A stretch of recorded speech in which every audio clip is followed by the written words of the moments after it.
दोस्तों, भगवान शिव ने बताया जिस औलाद में यह तीन गुण होते हैं वह औलाद अपने माता तथा बाप को बहुत दुख देते हैं। तो दोस्तों चलिए उन तीन गुणों के बारे में जान लेते हैं जिससे हम यह अरमान लगा सके कि हमारे बच्चों तथा हमारे अंदर में वह गुण हैं या नहीं।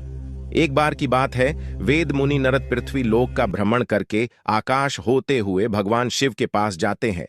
तब भगवान शिव कैलाश पर्वत पर अपने नंदी के साथ विराजमान होते हैं। तभी देव मुनि नरद भगवान शिव के पास पहुंच जाते हैं। भगवान शिव देव मुनि नारद को देखकर कहते हैं, हे देव मुनि नारद, आज आपका कैलाश पर्वत पर किस प्रयोजन से आगमन हुआ है?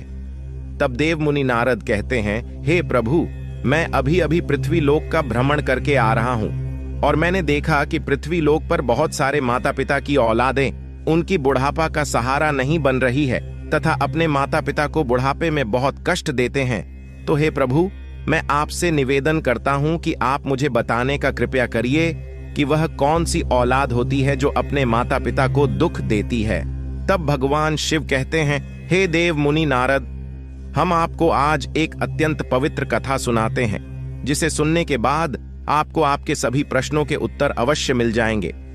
भगवान शिव कहते हैं, जो व्यक्ति इस कथा को ध्यानपूर्वक पूरा सुनता है उस व्यक्ति के बच्चे बुरी संगति से बाहर आते हैं तथा अपने माता पिता की सेवा सदैव करते हैं। दोस्तों, अगर कथा पसंद आए तो वीडियो को लाइक करके चैनल को सब्सक्राइब करके कमेंट बॉक्स में हर हर महादेव अवश्य लिख दीजिएगा। तो चलिए दोस्तों, कथा को आरंभ करते हैं। प्राचीन काल की बात है।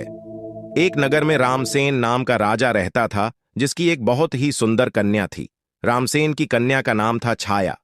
उसे अपने ऊपर अपने रूप का बहुत बड़ा घमंड था। माता पिता की वह शुरू से ही लाडली बेटी थी, इसलिए पूरी स्वतंत्रता के साथ खेली कूदी और बड़ी हुई। उसे इस बात का भी अभिमान था कि वह एक राजकुमारी है। वह अपने आगे किसी को कुछ नहीं समझती थी। चलते फिरते लोगों का अपमान करती रहती थी। भगवान शिव कहते हैं, हे देव मुनि नारद, हर व्यक्ति को बेटा हो या बेटी जरूरत से अधिक स्वतंत्रता उन्हें बिगाड़ देती है और उन्हें बिगाड़ने में सबसे बड़ा योगदान उनके माता पिता का ही रहता है। बच्चे यदि मनमानी करने लगे तो माँ बाप को उनकी तरफदारी नहीं करनी चाहिए, बल्कि उनकी गलती पर उन्हें समझाना चाहिए। जरूरत पड़े तो डांट फटकार भी लगानी चाहिए। और बच्चे भी आपकी बात तभी मानेंगे जब आपने उन्हें बचपन से समझाया होगा, उनकी हर एक गतिविधि पर नजर रखी होगी, उन्हें आदर्श का पाठ पढ़ाया होगा, उन्हें संस्कारों से सींचा होगा।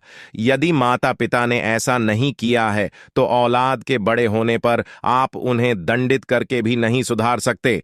तब तो आपका समझाना भी उनको तीर की बाण की भांति चुभेगा, वह आपके वश से बाहर हो जाएंगे। भगवान शिव आगे कहते हैं, है देव मुनि नारद, राजा रामसेन की कन्या के लिए जो भी रिश्ता आता तो वह अपने दुष्ट स्वभाव के चलते वह उसे लौटा देती थी। उसके लिए ना जाने कितने रिश्ते आए और उसने सबको अपमानित करके उनकी हंसी उड़ाते हुए वहां से वापस कर देती थी। राजा भी बेटी की इन हरकतों से बहुत परेशान हो चुका था।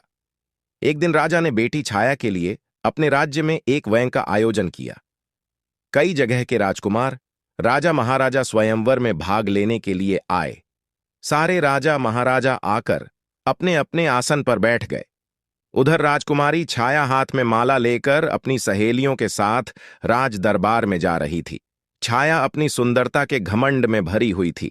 सभी राजकुमारों को गौर से देखती हुई आगे को बढ़ने लगी। वह जिस भी राजकुमार के सामने पहुंचती थी उसी की किसी न किसी बात पर खिल्ली उड़ाती और आगे बढ़ जाती। सभा के बीच राजकुमारी की बातों से अपमानित होकर वह राजकुमार राजसभा से उठकर चले जाते। राजकुमारी एक मोटे से राजकुमार के सामने पहुंची।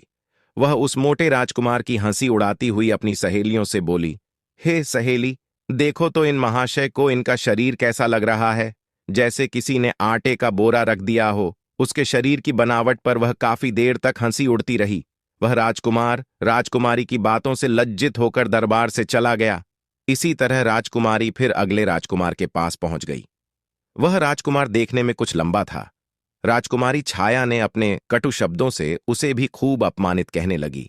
देखो सहेली, यह तो कोई खंबा मालूम पड़ता है। इसे तो किसी चौराहे पर खड़ा करके इसके ऊपर मशाल लानी चाहिए। राजकुमारी के अब शब्दों से पीड़ित होकर वह भी मुंह बनाता हुआ वहां से चला गया। एक राजकुमार की तो काफी बड़ी दाढ़ी थी। उसे देखकर राजकुमारी ठहाके भार कर हंसती हुई बोली, अरे सहेली, हमारे पिता ने तो स्वयंवर में लंबी दाढ़ी वाले बकरों को भी बुला लिया है। इससे तो मेरी जूती भी विवाह ना करें। दोस्तों, राजकुमारी उसके रंग रूप और दाढ़ी की खूब खिल्ली उड़ाती रही, परंतु उस दाढ़ी वाले राजकुमार ने राजकुमारी के लज्जित करने पर तनिक भी बुरा नहीं माना, क्योंकि वह राजकुमारी को अपना दिल दे बैठा था। वह भी दरबार से उठकर चला गया। दोस्तों, अब तो एक एक करके राजकुमारी ने सारे राजकुमारों को बेइज्जत करके नापसंद कर दिया। यह बात छाया के पिता रामसेन को बहुत बुरी लगी। राजा साहब सोचने लगे, इस लड़की ने तो हमारे दरबार में आए हुए हमारे सारे मेहमानों को बेइज्जत किया है। इस लड़की को इसकी दुष्टता का दंड अवश्य मिलेगा। गुस्से में राजा ने भरे दरबार में यह घोषणा कर दी कि भाइयों, मैं अपनी बेटी की ऐसी हरकत के लिए आप सबसे क्षमा मांगता हूं, पर आज मैं सबके सामने यह घोषणा करता हूं कि इस कन्या का विवाह अब मैं किसी राजकुमार से न करके किसी भिखारी के साथ करूंगा, जो रोज भीख मांगकर ही अपना पेट पालता होगा, और उसके साथ रहकर यह भी भीख मांगकर खाएगी तो इसे अपनी करनी पर पछतावा जरूर होगा। राजा की ऐसी घोषणा सुनकर दरबार में बैठे सभी राजकुमारों ने राजा की बहुत प्रशंसा करी। सभी कहने लगे कि राजा साहब, ऐसी असभ्य असंस्कारी कन्या के साथ ऐसा ही होना चाहिए। इतना कहकर वह सब राजकुमार राजा के दरबार से चले गए। तभी वहां से एक भजन गाता हुआ भिखारी गुजरा। भिखारी की आवाज सुनकर राजा ने अपने नौकर को भेजकर उस भिखारी को अपने दरबार में बुला लिया। उस भिखारी की बहुत ही दयनीय दशा थी। मैले कुचले फटे पुराने वस्त्र पहने था, उसके हाथ में एक लठ थी, लंबी सी दाढ़ी थी। भिखारी राजा के सामने जाकर खड़ा हो गया और अपनी मधुर आवाज में कुछ गीत गुनगुनाने लगा। भिखारी का मधुर गीत सुनकर राजा बहुत प्रसन्न हुआ। प्रसन्न होकर राजा ने भिखारी से कहा, हम तुम्हें इनाम के रूप में मैं अपनी बेटी सौंप रहे हूं। आज से यह तुम्हारी पत्नी है। तुम इसे अपने साथ ले जाओ और जैसे भी रूखा सूखा बन पड़े स्वयं खाना और इसको भी खिलाना। दोस्तों, अपने पिता रामसेन का ऐसा कठोर निर्णय सुनकर छाया बहुत दुखी थी कि उसके पिता ने यह क्या कर डाला। पहले तो उसने भिखारी के साथ जाने से साफ इनकार किया, पर राजा का ऐसा ही आदेश था, इसीलिए उसे विवश होकर भिखारी के साथ जाना पड़ा। राजा ने कहा, बेटी, तुमने किसी राजघराने में जाने का अधिकार पूरी तरह से खो दिया है। अब से यह भिखारी ही तुम्हारा पति है। इसी के साथ तुम्हें अपना जीवन बिताना पड़ेगा। अगर तुमने इसे धोखा दिया या इसका साथ छोड़ा तो तुम्हें मृत्युदंड भी दिया जा सकता है। दोस्तों, राजा ने छाया का विवाह उस भिखारी से कराने के बाद उसे अपने घर से विदा कर दिया। छाया रोती चिल्लाती छाती पीटती हुई भिखारी के साथ चली गई।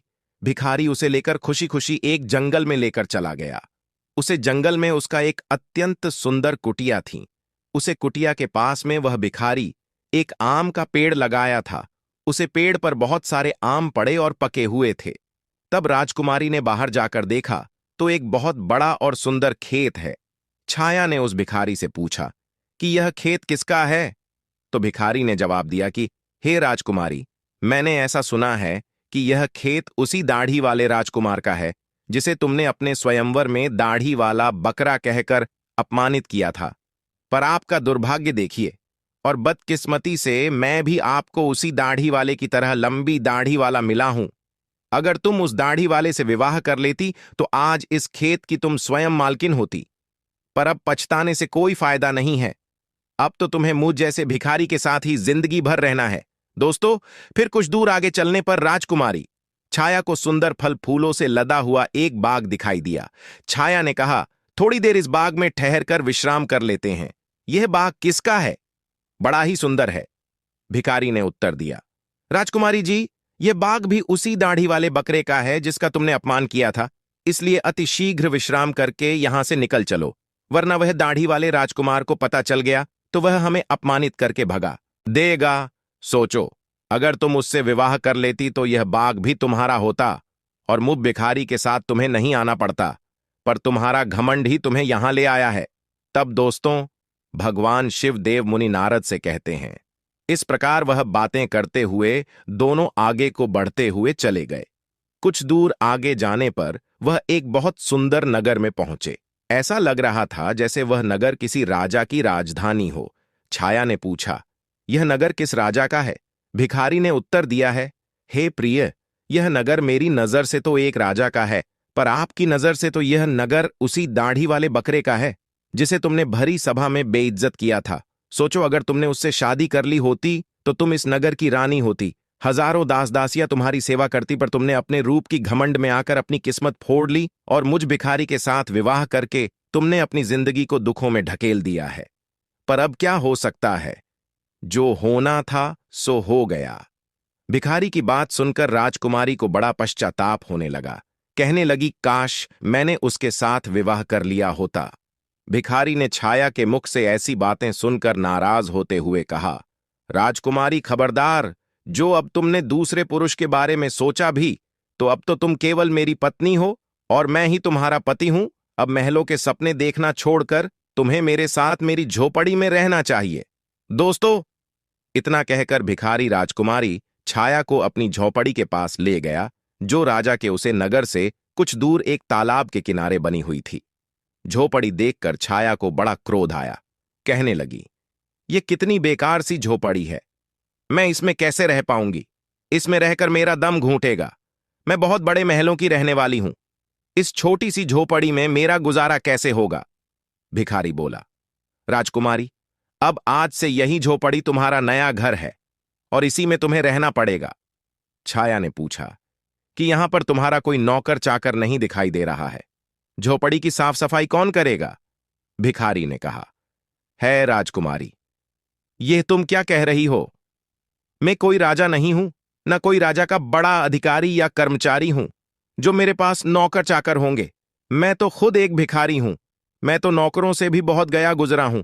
झोपड़ी का सारा काम अब तुम्हें और मुझे ही करना है। चलो, अब तुम पहले झोपड़ी की साफ सफाई करो, फिर मेरे लिए खाना बनाओ। मुझे बहुत भूख लगी है, चलते चलते मैं थक चुका हूं।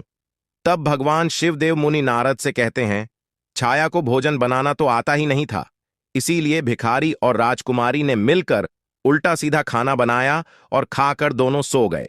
दूसरे दिन भिखारी ने राजकुमार को जगाया और घर का सारा काम करने को कहा। राजकुमारी पूरे दिन काम करती रही और भिखारी की डांट फटकार सुनती रही। 2-4 दिन इसी तरह बीत गए। घर में जो कुछ खाने को था वह भी खत्म हो गया। भिखारी बोला, प्रिय, अब खाने को तो कुछ बचा भी नहीं।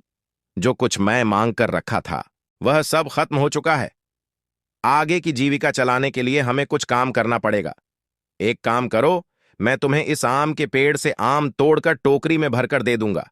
तुम उसे आम को बाजार में ले जाकर बेचकर आना। राजकुमारी ने आश्चर्य से कहा, मैं आम बाजार में बेचने जाऊंगी? अगर मुझे किसी ने आम बेचते देखकर पहचान लिया तो वह मेरी बहुत हंसी उड़ाएंगे, मुझे बहुत शर्म आएगी। भिखारी बोला, काहे की शर्म? अब तो तुम रानी नहीं हो, तुम एक भिखारी की पत्नी हो। शर्म तो तुम्हें तब लगती जब तुम उस दाढ़ी वाले की पत्नी होती और वह तुमसे बाजार में आम बेचने को कहता। अब अगर शर्म ही आती है तो फिर भूख ही मरो दोस्तों। मजबूर होकर राजकुमारी बाजार में आम बेचने चली गई। एक सड़क किनारे आम रखकर बैठ जाती है और दिन भर आम बेचती रहती है। धीरे धीरे उसके आम खूब बिकने लगा। एक दिन की बात है, जब राजकुमारी छाया सड़क पर बैठी आम बेच रही थी, तभी वहां पर एक राजा का मंत्री आता है और उसने लात मारकर उसके सारे आम इधर उधर फैला देता है और बोलता है, खबरदार, जो रास्ता घेर कर आम लगाए तो उसके बहुत सारे आम फूट गए थे और उसका बहुत नुकसान हो गया था। राजकुमारी को बड़ा दुख हुआ।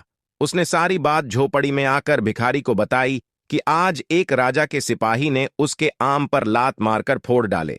भिखारी ने कहा, तुम बिल्कुल पागल हो। अगर तुम बीच रास्ता घेर कर दुकान लगाओगी तो सिपाही तो आम फोड़ेगा ही। तुम्हारी वजह से राहगीरों को वहां से निकलने में तकलीफ हो रही होगी।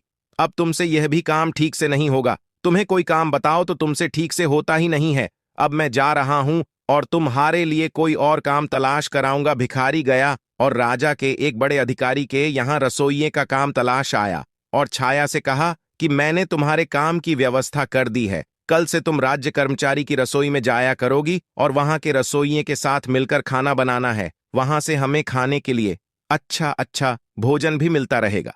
दोस्तों, भगवान शिव देव मुनि नारद से कहते हैं, इस प्रकार वह घमंडी राजकुमारी रसोइये की मददगार बनके काम करने लगी। वह सुबह से शाम तक रसोइयों के साथ मिलकर काम करती और रात को बचा हुआ खाना अपने घर ले आती। इस तरह दोनों की जिंदगी अब कुछ सुकून से कटने लगी।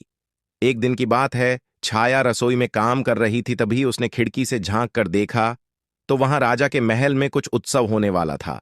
पूरा राजमहल सजाया हुआ था, बड़े बड़े मेहमान आ रहे थे, नौकर चाकर उनका स्वागत कर रहे थे। महल में बड़ी धूमधाम थी। राजकुमारी वह सब देखकर अपनी किस्मत को कोस रही थी, अपनी किस्मत पर आंसू बहा रही थी और सोच रही थी कि काश मैं भी इतनी घमंडी नहीं होती तो मुझे यह दिन देखने को नहीं मिलता। वह वहां खड़ी खड़ी सोच रही थी, तभी वहां दो दासियां आती हैं और कुछ खाने का सामान उसकी टोकरी में रखकर चली जाती हैं। राजकुमारी टोकरी को लेकर अपने घर को लौटने लगी। अभी वह दरवाजे से निकली ही थी, तभी सामने से एक राजसी पोशाक पहने एक पुरुष ने आकर उसे रोक लिया।